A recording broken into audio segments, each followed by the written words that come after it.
প্ৰথমতে আমি কম সদৌ অসম সচেতন মহিলা মঞ্চই আমি 19 চনৰ পৰা যেটো আমাৰ সংগঠন আছিল তেতিয়া আমি মাইক্ৰ ফাইনেন্সৰ বিৰুদ্ধে আন্দোলন কৰি আছিলো।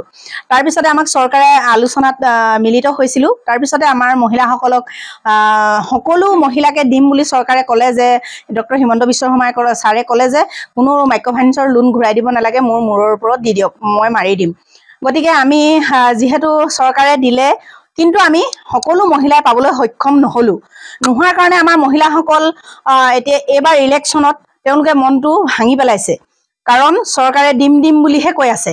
এখিনি এনঅচি দিলে কেইগৰাকী মানক, মানে 60 গৰাকীৰ যিটো গ্ৰুপ থাকে আমাৰ 60 গৰাকীৰ গ্ৰুপৰ ভিতৰত 2 গৰাকীয়ে পাইছে। গতিকে তেওঁলোকো বহুতখিনি দুখ পাইছে, যিহেতু আমি ওতঃপ্ৰোতভাৱে বিজেপিক সহায় কৰিছিলো, সমৰ্থন কৰিছিলো। সেইকাৰণে তেওঁলোকে এইবাৰ কৈছে এইবাৰ আমি দলক ছাপোৰ্ট নকৰো, কোনো দলকে আমি ছাপোৰ্ট নকৰো। কাৰণ এটাই আজিকালি মানে মানুহবিলাকে কথা নেৰাখে আৰু বিশেষকৈ ইলেকশ্যনৰ আগত বহুত তেল মাৰে। ইলেকশ্যন যোৱাৰ পিছত তেওঁলোকে ফোনটো ৰিচিভ কৰিবলৈ তেওঁলোকৰ সময় নাথাকে। সেইকাৰণে এইবাৰ মহিলাসকলে কোনো পাৰ্টি নাচাই প্ৰাৰ্থীজনহে চাম বুলি মোক কৈছে।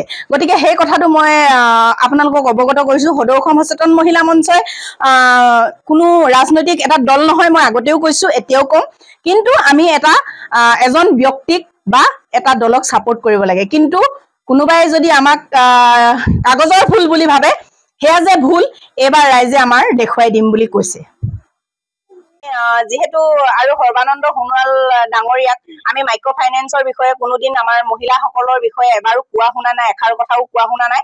গতিকে সেইকাৰণেও মহিলাসকলে বহুত দুখ পাইছে। তেওঁ এজন মন্ত্ৰী হিচাপে বলিষ্ঠ কণ্ঠৰে ক'ব লাগিছিল মাইক্ৰ ফাইনেন্সৰ লোনটো ৰেহাই কৰি দিম বা আমি মহিলাসকলক আমি চাম। গতিকে তেওঁ নিজে যিহেতু বিয়া পতা নাই, গতিকে মহিলাৰ কথা তেওঁ নাভাবে। প্ৰথমতে আমি কম সদৌ অসম সচেতন মহিলা মঞ্চই আমি 19 চনৰ পৰা যেটো আমাৰ সংগঠন আছিল তেতিয়া আমি মাইক্ৰ ফাইনেন্সৰ বিৰুদ্ধে আন্দোলন কৰি আছিলো। তাৰ পিছতে আমাক চৰকাৰে আলোচনাত মিলিত হৈছিলো। তাৰ পিছতে আমাৰ মহিলাসকলক সকলো মহিলাকে দিম বুলি চৰকাৰে ক'লে যে ডক্টৰ হিমন্ত বিশ্ব শৰ্মাই ছাৰে ক'লে যে কোনো মাইক্ৰ ফাইনেন্সৰ লোন ঘূৰাই দিব নালাগে, মোৰ মূৰৰ ওপৰত দি দিয়ক, মই মাৰি দিম। গতিকে আমি যিহেতু চৰকাৰে দিলে কিন্তু আমি সকলো মহিলাই পাবলৈ সক্ষম নোহোৱাৰ কাৰণে আমাৰ মহিলাসকল এতিয়া এইবাৰ ইলেকশ্যনত তেওঁলোকে মনটো ভাঙি পেলাইছে। কাৰণ চৰকাৰে দিম বুলিহে কৈ আছে।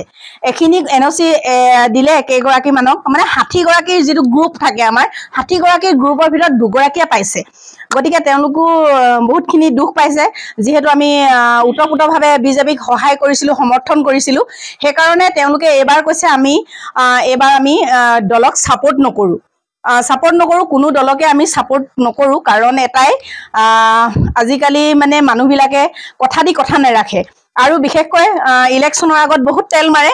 ইলেকশ্যন যোৱাৰ পিছত তেওঁলোকে ফোনটো ৰিচিভ কৰিবলৈ তেওঁলোকৰ সময় নাথাকে। সেইকাৰণে এইবাৰ মহিলাসকলে কোনো পাৰ্টি নাচাই প্ৰাৰ্থীজনহে চাম বুলি মোক কৈছে।